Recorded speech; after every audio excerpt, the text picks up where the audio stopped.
اثرات ہو سکتے ہیں؟ آپ لوگوں کے لیے کوئی ایسی امید کی کرن نظر آتی ہے جس میں تبدیلی آ جائے؟ میں وہی کہتا ہوں کس طرح کی تبدیلی آ جائے؟ دیکھیں ہم امید کر سکتے ہیں، ہم اس کے لیے کوشش کریں گے.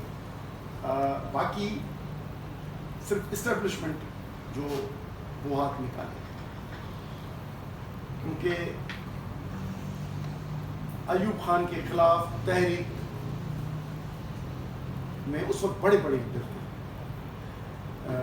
لیڈر تھے پاکستان کے جو ساتھ تھے، ان کو ختم کرنے کے لیے ایک اسٹریٹجی بنائی.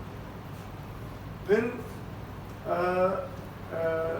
دوسرے مرحلوں میں بھی یہی ہوا ہے، جس طرح میں نے کہا کہ مینج ہوئی ہیں 80s میں، اور پھر 2007 میں بھی مینج ہوئی.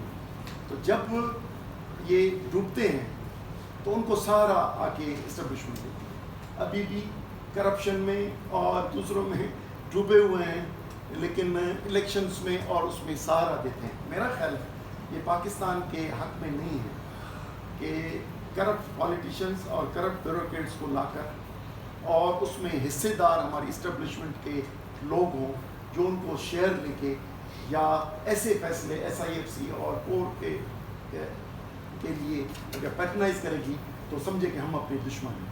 تو ہمیں امید ہے کہ اگر انہوں نے ہمیں کامیاب نہ ہوئے ملک دشمن ڈکلیئر کرنے میں یا کوئی سازشیں نہیں کی، تو میرا خیال ہے آپ نے جو سوال کیا ہے وہ آپ کو میدان میں نظر آئے گا انشاءاللہ.